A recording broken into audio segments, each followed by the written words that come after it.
6 ستمبر 1965 کی صبح تک کون جانتا تھا کہ تاریخ کے سینے پر جرت اور عظمت کے ناقابل فراموش قصیدے درج ہونے کو ہیں۔ کسے معلوم تھا کہ سرزمین پاک و ہند لا الہ الا اللہ محمد الرسول اللہ کے ماننے والوں کی ہیبت و حمیت سے دہلنے والی تھی، اور کس نے تصور کیا تھا کہ اس مملکت خداداد کی حفاظت کے واسطے بوڑھے، بچے اور جوان اپنی سینوں سے ایسی دیوار تانے کھڑے ہیں جو دشمن کی توپوں کا حوصلہ بھی پست کر دے گی۔ اور پھر 6 ستمبر 1965 کی صبح ریڈیو پاکستان گونجتا ہے۔ یہ ریڈیو پاکستان ہے۔ صدر پاکستان فیلڈ مارشل محمد ایوب خان قوم سے خطاب فرمائیں گے۔ میرے عزیز ہم وطنوں، السلام علیکم۔ 10 کروڑ پاکستانیوں کے امتحان کا وقت آ پہنچا ہے۔ آج صبح سویرے ہندوستانی فوج نے پاکستان کے علاقے پر لاہور کی جانب سے حملہ کیا اور بھارتی ہوائی بیڑے نے وزیر آباد اسٹیشن پر ٹھہری ہوئی ایک مسافر گاڑی کو اپنے بزدلانہ حملے کا نشانہ بنایا۔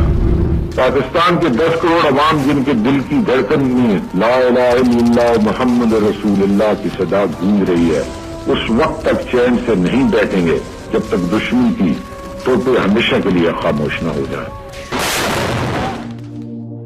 اور اس کے ساتھ ہی وطن عزیز کا بچہ بچہ جذبہ جہاد سے سرشار ہو گیا۔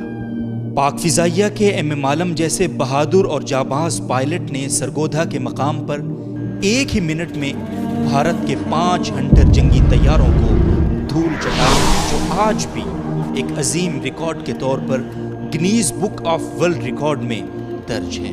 سرگودھا کے ہوائی اڈے کے ارد گرد ہائی ٹینشن وائرز ہیں، ان کی یہ تقریباً 100-150 فیٹ ہوتے ہیں، تو ایک ان میں سے جہاز کلائم کیا، اس کو میں نے میزائل مارا اور مجھے پتہ بھی نہیں لگا کہ وہ کب پائلٹ کاکپٹ سے نکلا۔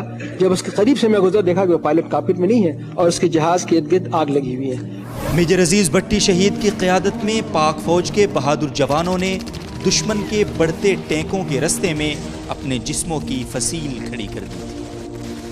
وطن کے ان غیور جوانوں نے اپنے سینوں پر بارود باندھ کر 120 بھارتی ٹینکوں کو دفن کر دیا تھا، اور یوں لاہور کی سڑکوں پر ناشتہ کر کے اپنی فوج سے سلامی لینے کے بعد لاہور جم خانہ میں جام سے جام ٹکرانے کے لال بہادر شاستری کے خواب چکنا چور ہو گئے۔ 17 روز تک جاری رہنے والی اس جنگ کی گرد بیٹھی تو بھارت اپنے سینکڑوں ٹینکوں اور درجنوں جنگی جہازوں سے محروم ہو چکا تھا۔ اس کے 5000 سے زائد فوجی واصل جہنم ہو چکے تھے اور اس کا غرور دھول چاٹ رہا تھا۔ ہدیارہ سے لے کر کھیمکرن تک، چونڈا سے لے کر ہلواڑے تک، وہگا سے لے کر جام نگر تک، قصور سے لے کر اکھنور تک اور BRB نہر سے لے کر دوارکا کے قلعے تک ہر طرف پاک فوج کی سرخروئی کے پرچم لہرا رہے تھے۔ اس سنہری تاریخ کا ایک ایک لفظ جو ہمارے شہیدوں کے لہو سے درخشاں ہے، یہ عظیم دن ہمیں شہیدوں کی قربانیوں، غازیوں کی جرت اور اپنے اجداد کی وفاؤں کی یاد دلاتا ہے۔ اس مٹی کا ایک ایک ذرہ ان شہیدوں کے خون کے ایک ایک قطرے کا مقروض ہے، جن آزاد فضاؤں میں آج ہم سانس لے رہے ہیں۔ اس کے ایک ایک جھونکے میں ان کے مقدس لہو کی خوشبو گندھی ہے۔ دشمن یاد رکھ لے کہ مملکت خداداد پاکستان کا ایک ایک سپوت اپنے مادر وطن سے بے انتہا، بے پایاں اور بے حد محبت کرتا ہے۔ جب بھی گھیرا تجھے ظلمتوں نے کبھی، مشعلے جان لیے ہم مقابل رہے، ہم نے مر کے تجھے سرخرو کر دیا، ہم بھی تیرے شہیدوں میں شامل رہے۔ پاکستان زندہ باد، پاک فوج پائندہ باد۔